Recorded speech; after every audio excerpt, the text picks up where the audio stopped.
Hi everybody, welcome to another NZD DWF arcade repair video. This is the last of 4 pole position board sets that have been sent for repair. This is a strange board set because it has mismatched ROMs between the CPU and the video board. This number 2 added by hand might suggest that this was intended to be a pole position 2 board set. And anyway, all EPROMs have original Atari labels on both PCBs. A few ROMs are actually mask-programmed ROMs and not EPROMs. However, as strange as it may seem, the CPU board has the pole position 1 ROMs and the video PCB is instead populated with the pole position 2 ROM set. All the previous pole position repair videos are linked down in the description. It's worth checking them if you haven't already done so. This board set appears to be complete and the Z8002 CPUs are the original Zilog ones. On the video PCB I found a bodge wire and it seems that it has been done for a previous repair attempt. Now I'm checking all diode and transistors with the multimeter.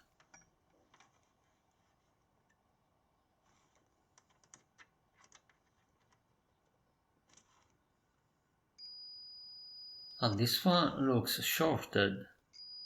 Yeah, it must be. I usually lift one side of a suspicious device just to exclude any other component, and yes, this diode is shorted. The bad one was CR5. It's only needed to allow the backup battery to power the CMOS RAM IC when the main 5V rail is turned off. I've replaced it with a new diode, just in case in the future someone wants to install some sort of backup power again. And like in all other board sets, there were a few custom ICs that needed some pin surgery, as the one in this picture.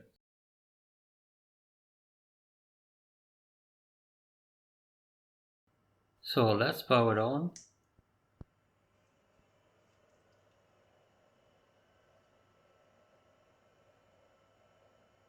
This is how a mismatched pole position CPU board with a version 2 video PCB looks like. However, the attract mode seems running.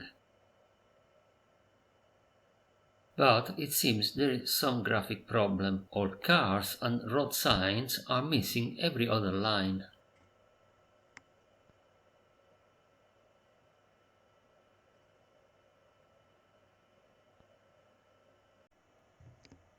In fact, now I'm using a proper pole position 2 CPU board, and the same graphic issue is still present, so it is caused by the video PCB of the mismatched set.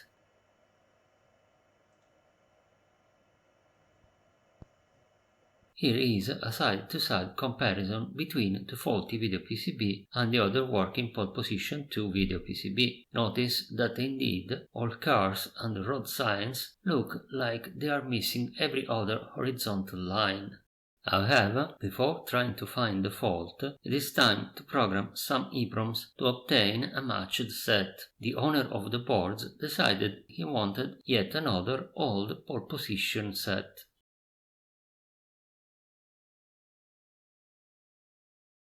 Both games run on the same board set. The only difference is the size and number of ROMs on both the CPU and the video PCBs. The best ROM reference I've found is on the MAME source file that emulates these games. Modifying the video PCB is always the worst option, if you can choose what to do, of course. We can see already that the total ROM count is higher than the CPU PCB one.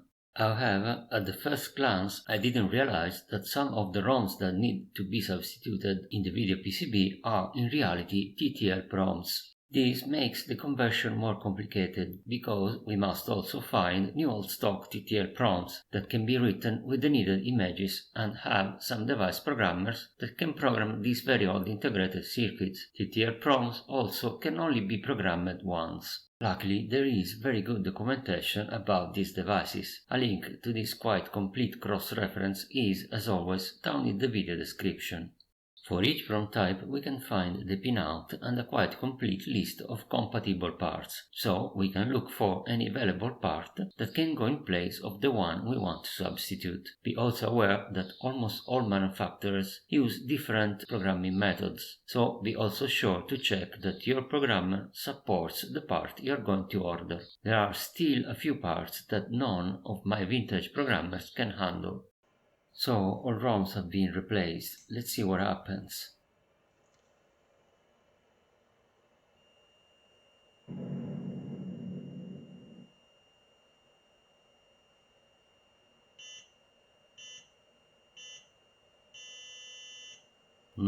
It seems the CPU board developed a new problem.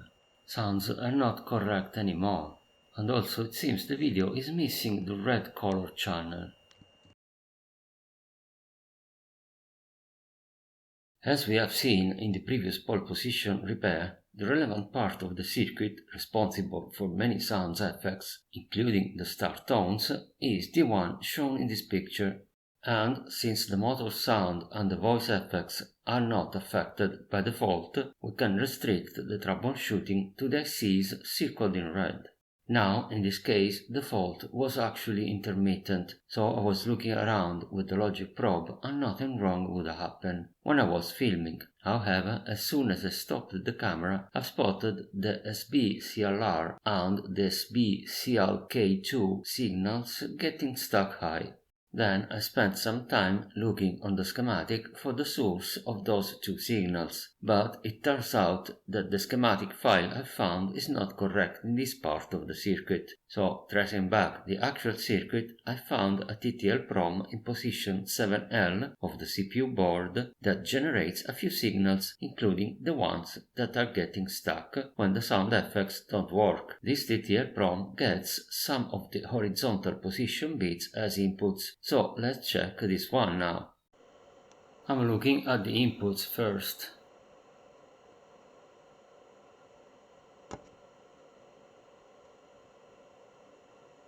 And here we go, this input is stuck high.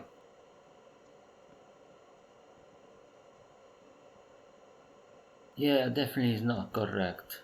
So we found pin 4 stuck, which is the 8H horizontal bit address. But all these horizontal addresses are generated by the custom IC07 in position 7M. Now let's move this custom IC slightly.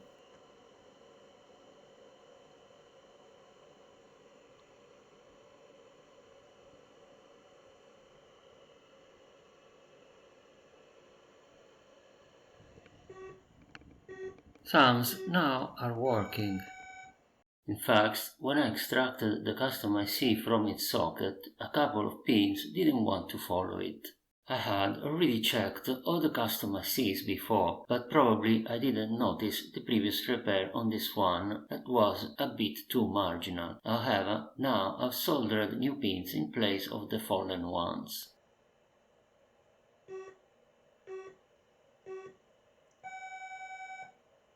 And the sound effects are correct with no more random failures. Of course, there is still the missing red color. But that was easy, one wire of my video adapter just detached itself from the connector, so I soldered it back.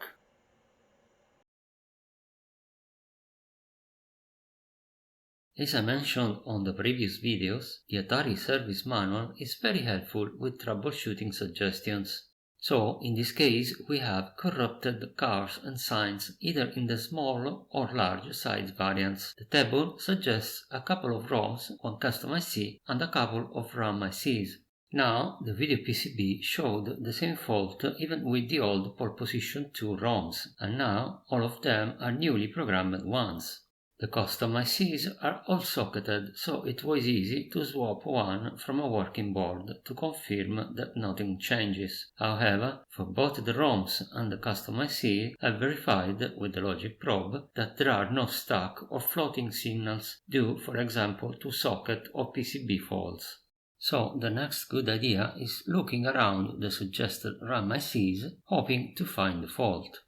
Of course, let's first try to understand in the schematic how this part of the circuit works. Let's observe that this multiplexer toggles between two input channels at each horizontal line, since the channel selection signal is the 1V vertical bit position. And this same multiplexer latches a 4-bit value on each pixel position as its clock input is the pixel clock 1. Now, on even-numbered horizontal lines, the 4-bit object data is provided by the static RAM in position 9F, and on odd-numbered lines, the 4 bits are provided by the RAM in position 10F. Of course, the fault could be in one of the RAM ICs, or one of their address multiplexers, or even on the final latching multiplexer itself. And also the problem might be on one of these two LS257 multiplexers that are enabled during write cycles to the static RAMs. But let's see what happens on the two RAMs data pins first. This is 10F RAM data pins 0 to 3.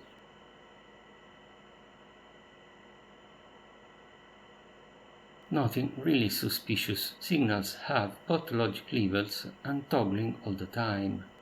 Let's move now to 9F data pins. And I can already tell this data pin doesn't look too good.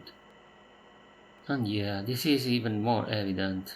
Let's examine what clues we have with a still frame of a 9F data pin. First, we observe that the high logic level is less than 4 volts. That's not really bad, but on the other RAM pins we had more than 4 volts all the times. But then even the logic low level is higher than the 0 volt line, and this could be already a stronger clue. But a more evident problem is that there are some intervals with a 2 volts invalid level. But on this circuit we cannot have any floating data pin, since the static RAMs are always selected, and either the data line is driven by the RAM IC or it is driven by the multiplexer during the write cycles, so the data lines must never show any interval with bad levels. Of course, the scope trace cannot tell if the bad level happens during write operation or read operations, so in theory the problem could be a bad LS257, but I decided to remove the RAM in position 9F anyway. And yes, my vintage IC tester thinks this RAM IC is bad. So I've replaced it with a 2148 IC. In this circuit, the difference between a 2148 and a 2149 doesn't really matter. So far so good, problem solved, cars and signs look good now.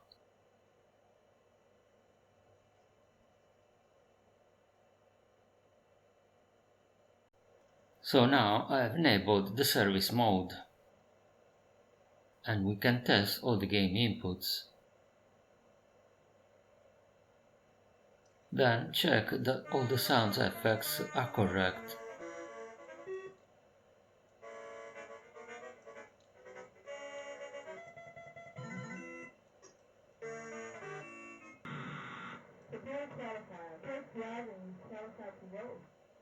No more problems were found.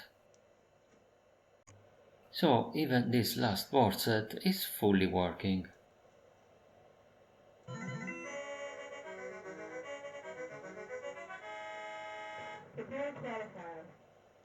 I hope it was an interesting repair video and that you learned something. If you have any question, please use the comment section below.